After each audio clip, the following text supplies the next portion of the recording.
अब यहाँ से दो टाइप के लोग हैं। एक तो वो थे जो बिल्कुल एफएमजी दिसंबर 4 दिसंबर के लिए पूरी तरह प्रिपेयर थे और उनका रिवीजन फाइनल स्टेज में चल रहा था, तो उनका रिवीजन जो है वो बस वो लास्ट ख़त्म होने आ गया और अब लास्ट रिवीजन उनका स्टार्ट होने वाला था। एक वो लोग थे जिनके बहुत सारे सब्जेक्ट छूटे हुए थे, तो बस वो एग्ज़ाम जल्दी आ गया था, इस चक्कर में उन्होंने रिवीजन करना स्टार्ट कर दिया। हाय, माय नेम इज़ डॉक्टर दीपक आंजना। और अभी तक आप सबको पता चल ही चुका होगा कि एनबी ने आप लोगों के ऊपर एक बम फोड़ा है। अब उसको आप बम बोलो या गिफ्ट समझो, जिस भी वे में आपको लेना हो। तो अब जो आपकी एग्ज़ाम होने वाली थी 4 दिसंबर को, वो अब होगी 20 जनवरी 2023। तो अब बहुत सारे लोग मुझे मैसेजेस कॉल आने लग गए थे अभी से, मतलब कैसे प्लान करें, क्या करें। बहुत सारे लोग पता नहीं डिप्रेशन में जा रहे हैं, पता नहीं क्यों। अब देखो, आपके पास दो ऑप्शन है कि एक आप इसको बम समझो या फिर इसको आप गिफ्ट समझो। क्योंकि देखो, आप प्रिपरेशन कर रहे थे, पहले एग्ज़ाम होने वाला था दिसंबर एंड में, आई थिंक 20 या 25 दिसंबर के आसपास।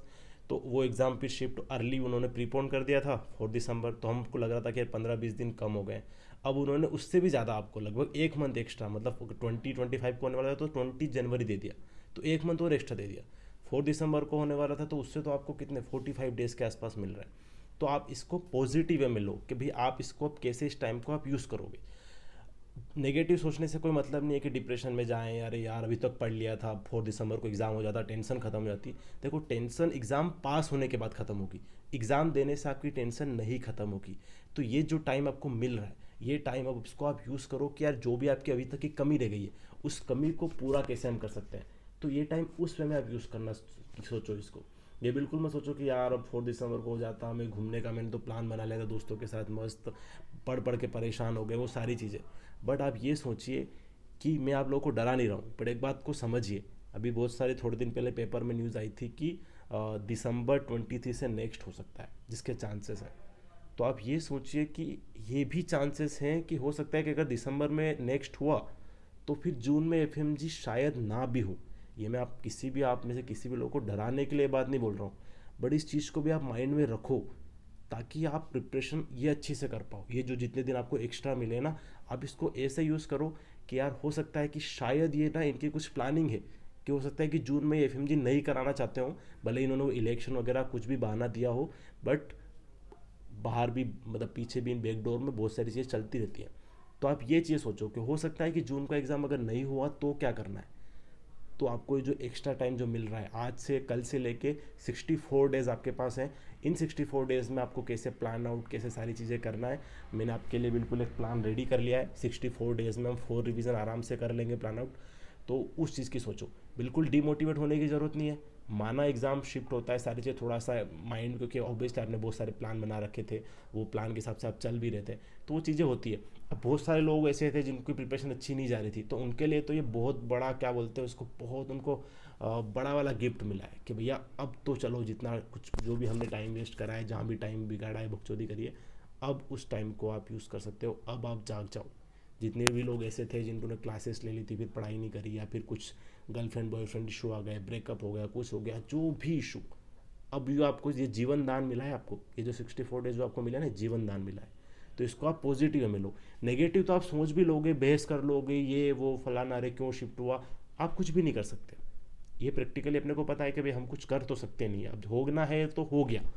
अब आप ना उसको प्रीपोन करवा सकते हो अपने में, ना आप में ना मेरे, किसी के भी। मोदी जी से कोई रिलेशन तो है नहीं, तो क्या हम फ़ोन करेंगे चलो मोदी जी प्लीज़ यार प्रीपोन करवा दो यार, नहीं हो पाएगा। तो वो तो हम कोई नहीं कर सकते, ये आपको भी पता है। तो अब इस चीज़ को एक्सेप्ट करो। आपको अगर ब्रेक लेना है तो कल का ब्रेक ले लो, एक दिन ब्रेक लो। घूमो फिरो, मूवी देखना हो, गर्लफ्रेंड से मिलने जाना हो, जो करना है कर लो।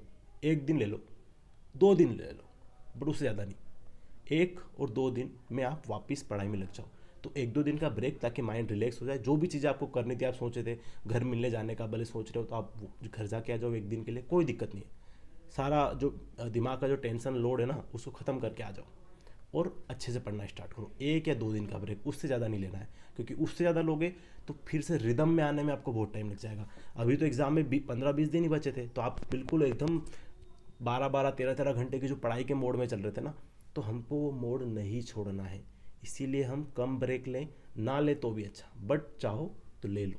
ये तो मैंने आपको एक ऑप्शन दिया है। तो उसके हिसाब से अपन अब पढ़ाई जो है वो स्टार्ट करेंगे। अब यहाँ से दो टाइप के लोग हैं। एक तो वो थे जो बिल्कुल FMG दिसंबर 4 दिसंबर के लिए पूरी तरह प्रिपेयर थे और उनका रिवीजन फाइनल स्टेज में चल रहा था, तो उनका रिवीजन जो है वो बस वो लास्ट ख़त्म होने आ गया और अब लास्ट रिवीजन उनका स्टार्ट होने वाला था। एक वो लोग थे जिनके बहुत सारे सब्जेक्ट छूटे हुए थे, तो बस वो एग्ज़ाम जल्दी आ गया था, इस चक्कर में उन्होंने रिवीजन करना स्टार्ट कर दिया।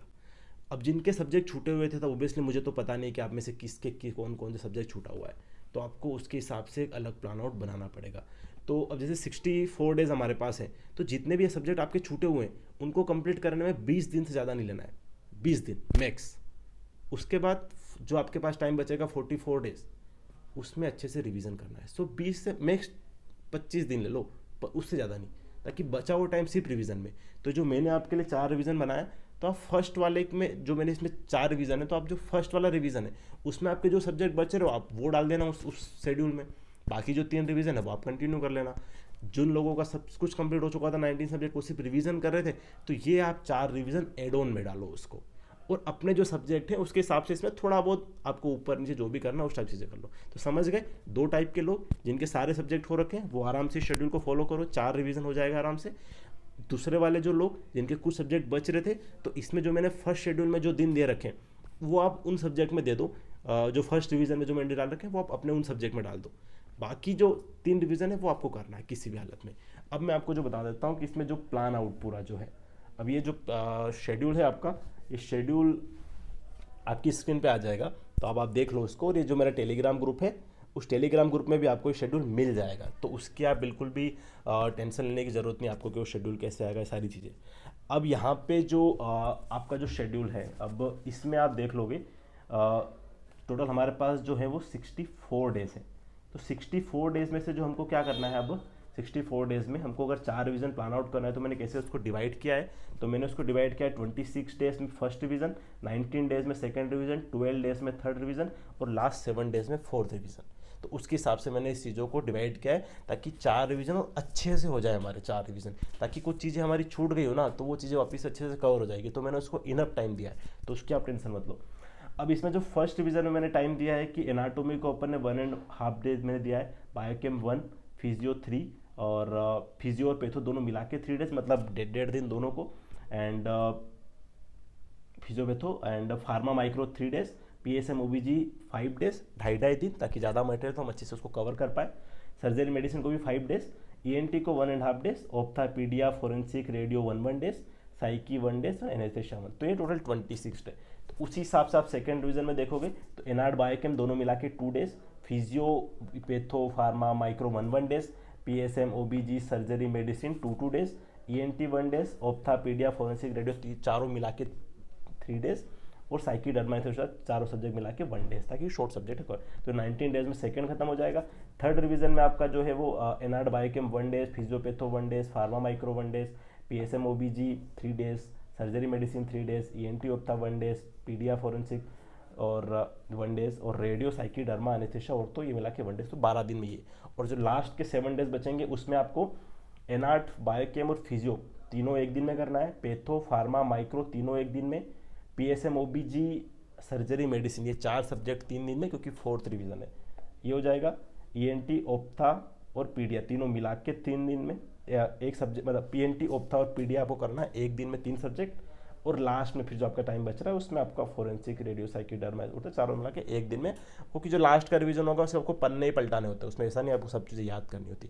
ऑलरेडी आपके 2 रिवीजन 3 रिवीजन हो चुके होंगे, ये जो 4 रिवीजन ही एक्स्ट्रा एड ऑन में, तो 3 और 4 7 रिवीजन आपके अच्छे से हो जाएंगे। तो अब आप आराम से जो टारगेट स्कोर कर रहे थे ना कि 160 170, आप 200 प्लस का टारगेट रख सकते हो। एग्ज़ाम कैसा भी आए, एग्ज़ाम मत सोचो कि एग्ज़ाम टफ होगा ईजी होगा, क्या होगा। एग्ज़ाम कोई भी टफ या इजी नहीं होता है।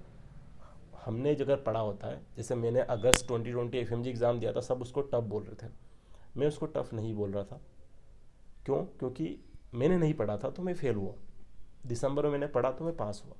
तो अगर हमने पढ़ा है तो ईजी है, नहीं पढ़ा है तो टफ है, ये चीज़ें हैं।